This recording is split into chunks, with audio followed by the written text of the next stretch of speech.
Have you ever wanted a lens with like an aperture of f1.8 or a little better, but you also have the need for the versatility a zoom lens might bring? Well, meet the new Sigma 28 to 45 aperture f1.8 DGDN art lens for E-mount and L-mount cameras. Now, this is a very unique lens. There's no questions there. But is this a lens for you? Look, I all know you really want to primarily see the test photos and test videos and other various tests I did with this lens. But first, let's get the technical specs out of the way and then we'll jump into that. Again, this is the Sigma 28 to 45 f1.8 DGDN art lens. It has a maximum aperture of f1.8, which is pretty unique because most high quality zoom lenses only get to about f2.8. Now this is a zoom lens, but it's not the craziest zoom. At its widest, it's 28 millimeters, and that goes all the way up to 45 millimeters. So being that it's a 28 to 45 and it's not that wide of a range, why not just use a prime lens with a better aperture like an f1.4? Well, I got to use this at a wedding and really it excelled during receptions where I didn't really want to keep switching lenses, and also getting ready photos where it was nice and tight of a space that I couldn't really move to get the shot. So having that extra zoom versatility was helpful, and attaching that to an aperture of f1.8 was awesome. Now, one of the cooler things is it has an internal zoom mechanism. So that means when you're zooming in and out, you can't see the lens moving in and out. This is particularly good for video work, especially if you're using a gimbal, so you don't necessarily have to rebalance it too much. There are inside components that move, so you have to keep that in mind, but you might be able to get away without rebalancing your gimbal. It has a very nice autofocus, manual focus switch that all higher end Sigma lenses have. The focus ring on this lens is honestly, I feel like an upgrade from its previous lenses. This is pretty new off the market, and this focus ring just feels very smooth, but also tight, so you can pull or bring in focus pretty easily. The other switch it has is an on and off switch for your aperture ring. By the way, it has an aperture ring, which is freaking awesome. You know, adjusting your aperture on the lens instead of in the camera and getting that click. Yeah, you can turn the click off, but why would you? I really like it. It's my favorite way to adjust aperture. If you're looking to know what the filter size is, it has an 82 millimeter filter size. And lastly, as you can tell, it's pretty big, it's pretty heavy, it weighs in at 950 grams.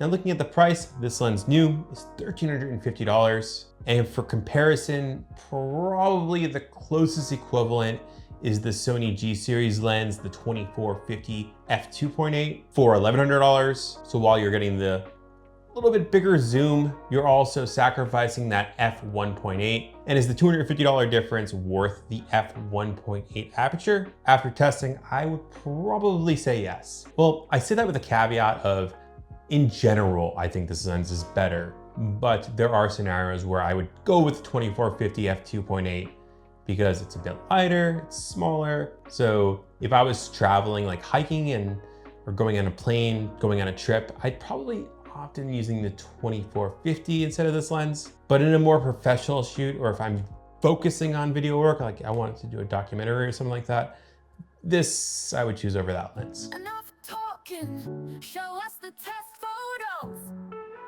Now that the technical specs are out of the way, let's go ahead and take a look at some landscape photography tests that I did using this lens. So overall, if you're looking for a landscape photography lens, there's probably better options for you out there. The 28 to 45 focal length is really nice, but having something more wide is probably the way I would go for landscape photography.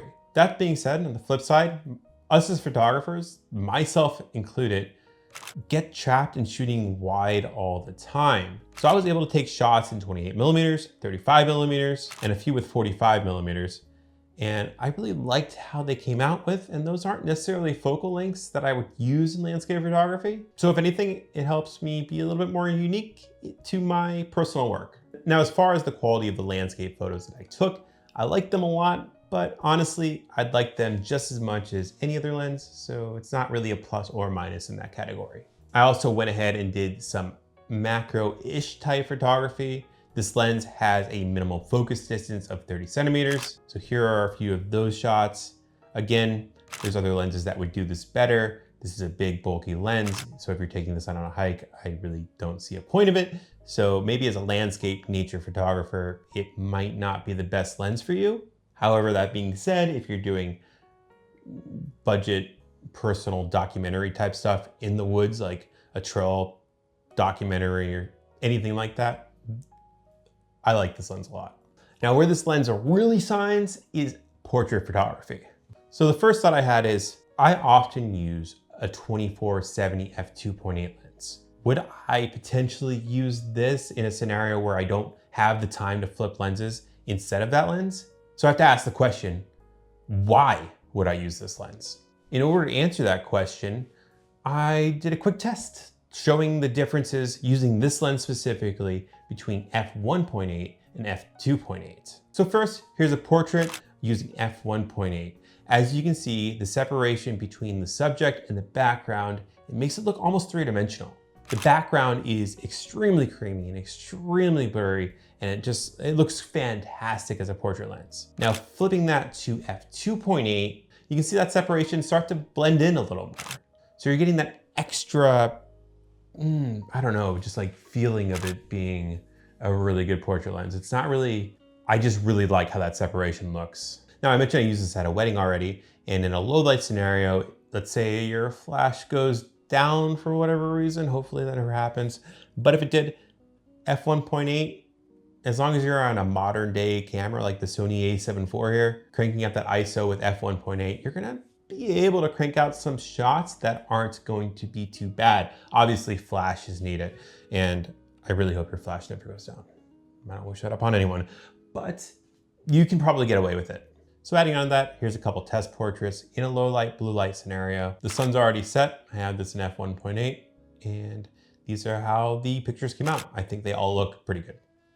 And lastly, let's jump into a quick video test here. There's something about the way this lens looks in video that makes me just really, it makes me want to use this for all of my, if I'm shooting someone else as a photographer or videographer for video work. It just looks so sharp, and I can't really put words to it. I just like how it looks. As I mentioned before, the internal zoom, it's really, really good for gimbals. Yeah, there's inside moving components, but you might be able to get away, or at least mostly away, with not rebalancing it all the time. Obviously, I said over and over, this is an f1.8 lens. So of course, we had to try a blue light hour test using f1.8, and here are the results of that. Again, this is a low light video lens. It's really fun to work with. All right, so we have to ask the question, who is this lens for? For me personally, if I had the time to switch lenses all the time and time was at a crunch like it is most of the time at a wedding, I would rather opt into a series of prime lenses that are aperture f1.4, going with a 24mm, a 35mm, and a 50mm prime lens. Now that being said, the time to switch lenses is not very common. That's where this lens shines. Also, even if you don't have the time, not everyone likes switching lenses all the time.